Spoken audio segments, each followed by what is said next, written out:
Тагнуулын ерөнхий газар Баян Өндөрсөн болон тус сумын иргэдийн төлөвчдийн хурал насан туршийн боловсролын төв, эрүүл мэндийн газар хамтран багийн нийгмийн ажилтан болон ерөнхий боловсролын сургуулийн нийгмийн ажилтнуудад хар тамхи мансууруулах бодисыг заах аргын сургалтыг зохион байгууллаа. Энэ сургалт маань бас 10 хоногийн өмнө ерөнхий боловсролын сургуулийн нийгмийн ажилтан хөгжил төлөвшлийн ажилтнуудад явсан. Орхон аймагт маань мансууруулах бодисын хэрэглээ Монгол улстай тэргүүлэх байранд явж байгаа учраас бид нэр энэ мансууруулах бодисын хэрэглэнээс хэрхэн татгалзах вэ? Бас яаж өсвөр үеэ энэ мансууруулах бодисын аюулд өртүүлэхгүй байх вэ гэдэг чиглэлээр цуврал сургалтууд маань явж байгаа. Сэтгцэн эрүүл мэндийн төвөөс мансууруулах бодис сэтгцэд нөлөөт энэ бодисын маань хэрэглээ өнөөгийн байдал ямар байгаа юм бэ гэдэг чиглэлээр мэдээлэл өгсөн байгаа. Тэгээд насан туршийн боловсрол төвөөс мансууруулах бодисын хор уршиг сэдвээр бас презентацийн бэлтгэсэн. Мөн энэ мансууруулах бодисын хор уршиг сэдвээр бэлтгэсэн презентацийн маань юуныхан өсвөр насны хүүхдүүдэд ямар мэдээлэл өгөх үү? Эцэг эхчүүдэд ямар мэдээлэл өгөх үү? Бид нэр иргэдэд буюу анги удирдсан багш нарт ямар мэдээлэл өгөх вэ гэдэг байдлаар мэдээллүүд маань бэлтгэгдсэн байгаа. Яагаад ингэж ангилж төрөлжүүлж бэлтгэсэн бэ гэхээр бид нэр мансууруулах бодисын хор уршиг талаар мэдээлэл маань магадгүй энэ бодисын талаар мэдэхгүй байгаа өсвөр насны хүүхдүүдэд илүү сэтэлжүүлэх чиглэлээр бас сөрөг сурчлагын хэлбэрээр хүрэхгүй байх үүднээс бид нар мэдээлэл илүү анхаарч бэлдсэн байгаа.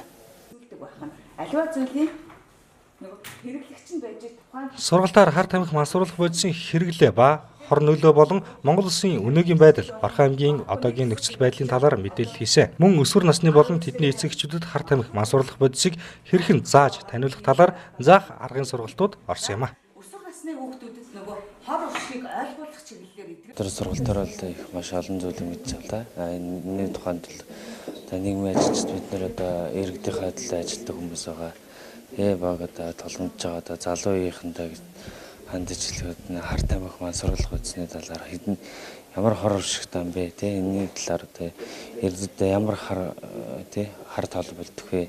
Тэр талаар бид нар маш их зүйлийг мэдж авлаа. Тэгээд одоо бид нар хойч ирээд болсон ирээдүйн залуучуудаа хүүхдүүдтэй бүхний талаар сурсан мэдсэн зүйлээ цааш нь түгээж явахыг зорих болно. Мансууруулах бодисыг ер нь хэрэглээ бол маш өндөр төвшөнд олчлоо. Ер нь Монгол улсын хэмжээнд бол 2 даржин гэхээрээ бас нэлээд өндөр төвшөнд болж байгаа учраас одоо яалтчгүй одоо ирээдүй болсон хүүхдүүд ялангуяа хүүхдүүд маань саяны сургалтнаас одоо энэ тагнуулын байгууллагаас бол хүүхдүүд маш их хэрэгжилж байна гэд нэлээдгүй бас айгүй чичралтай мэдээг өгч байна. Тэгэхээр энэ бол нэлээд бас эмзэг сэдв хүндсэн сэдв байна. Тэгэхээр одоо ерөнхийдөө манайх одоо бас багийн нийгмийн ажилтнууд, сургуулийн нийгмийн ажилтнууд Баян Өндөрсөн аймаг энийг бол анхааралтай авахар асуудал болжээ гэдгийг одоо өнөөдрийн байдлаар бол бид нар мэдлээ. Тэгэхээр энэ сургалт маань бол нэлээд үр өгөөжтэй сургалт боллоо. Одоо аймаг сумынхаа ч юм уу сургуулийн нийгмийн ажилтнуудтайгаа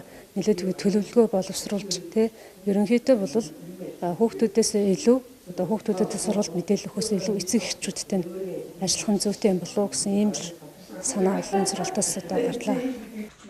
Тэгээ энэ ямар ч хамаагүй аргаар олно гэдэг маань Дээрх гэмт хэрэгт гэр бүлийн хараа хяналтсал болон сэтгэл санаа тогтворгүй байдаг хүүхдүүд түлхүү уруу татагдан ордог байна. Тиймээс эцэг эхчүүд хүүхдэд анхаарал тавьж чөлөө цагаа хэрхэн өнгөрөөж бүгд мэдж ярилцаж байхыг мэргэжилтэн зөвлөлөө.